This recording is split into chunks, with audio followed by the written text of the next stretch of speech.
Headstand or Sirsasana is such a fun pose to go upside down to see the world completely different. It clearly changes your perspective. And of course, it has a lot of great physical benefits for you as well. If you studied with a teacher and you know the alignment and how to stay safe in headstand, and you're working on refinements such as going up and down in the pose with straight legs, this practice could be for you. So let's begin by coming to lie on your back.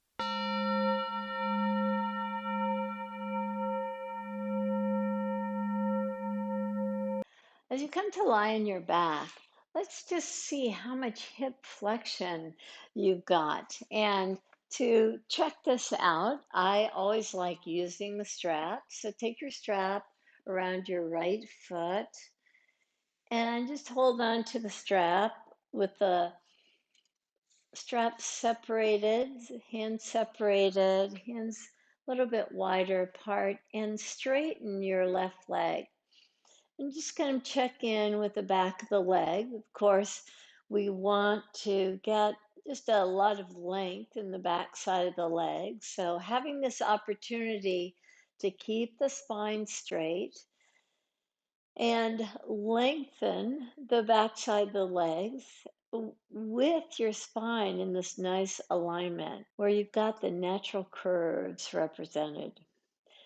For some of us, if a straight leg occurs further away from the face, then you'll be somewhat challenged by this, but we'll show a way that you can just work very slowly on this. We're trying to keep the left leg down as we just get a little bit deeper into the stretch of the right leg. You can release the right foot. Take your left leg up.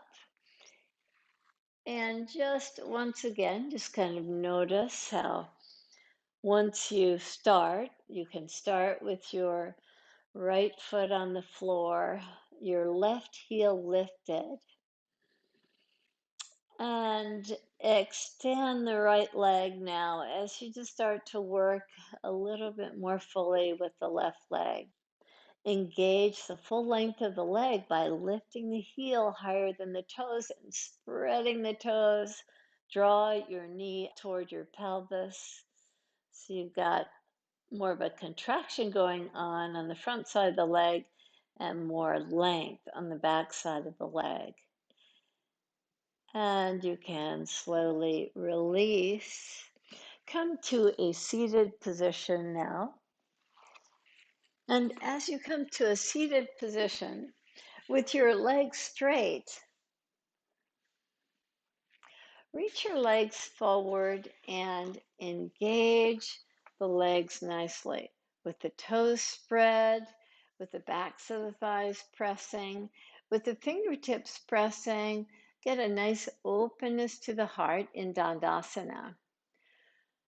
So headstand has our fingers interlaced and you're drawing your elbows in toward each other in Sirsasana number 1 that we'll be practicing. So you get the form of this pose before you go upside down. First in Dandasana, and now coming to a standing pose. So as you come to a standing pose, with the fingers interlaced, some people have the fingers interlaced and wrists wide apart. I prefer the wrist creases pretty close to each other and the elbows narrower than the shoulder blades. So take your hands as if you're going into a headstand. With your feet hip distance apart, take the heads of the arm bones back, hug your elbows in toward each other, and slowly come to that same pose we were just in the seated form, now in the standing form. So you're just giving yourself a nice stretch to the back side of the legs. Inhale and rise up. It's nice to try that with the head actually on the wall. So you can press your forearms and the head to the wall just to get again, that nice hip flexion with the arms in the correct position. Now that we've done the form of the pose several times, let's come to our forearms. One way to check in to make sure that your neck is very safe is to come to the forearms in a downward facing dog. So as you interlace your fingers, draw your elbows in toward each other, tuck your toes under, and lift your pelvis up. So your head is not on the mat now. You're just kind of checking in with the back sides of the legs as the forearms press firmly. You just walk in. And as you walk in, you just kind of see, oh, can I keep my legs straight and my feet, my ankle flexion in a way that serves me nicely? It builds the arm strength nicely. Come back to your knees. One of the things I like to do is just kind of check the imprint. Maybe your yoga mat doesn't show this, but my yoga mat shows me the imprint of my forearms, and I can tell sometimes if I'm leaning too far to one side or too far to the other. We'll come to a bent leg version. To me, the secret in straight leg Sirsasana was in starting with straight legs coming down, because straight legs coming up is so much more challenging than straight legs coming down. And you learn so much by figuring out how to keep the legs straight coming down that it's not quite as challenging to have straight legs coming up. So let's try that. So with the fingers interlaced, with your forehead down, tuck your toes under and lift your pelvis up, walk in. Now bend your knees so that you can take your feet up off the floor. So with your feet up off the floor, you come to Sirsasana. Now slowly, with your ankles in this nice flexion, you're really working your toes so the backs of the legs stay very engaged. As you slowly, slowly, slowly make your way down, you just work the backs of the legs, work your toes, and slowly come down.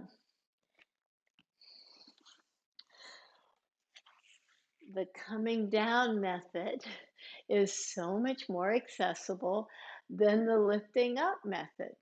So first, just work that, the coming down with straight legs before the engagement, the intense engagement that you need to lift up.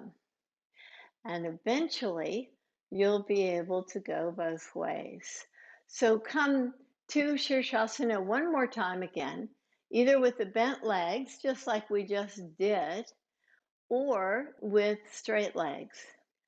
Of course, over time, you'll be able to understand how you have to engage the core so fully, how you have to pull in from the heels all the way to the pelvis.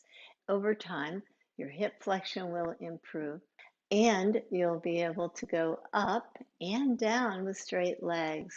We'll do that one more time, this time starting in straight legs, ending in straight legs in Shirshasana 1, with your fingers interlaced, with your head down, with your elbows hugging in, a strong engagement of the arms. As you walk your feet in, you come to tiptoes and you slowly lift your legs up and you slowly take your legs down. So the pelvis has to draw back, obviously, so that the heaviness of the legs doesn't draw you down. You just slowly take yourself down. So there you have it. May your practice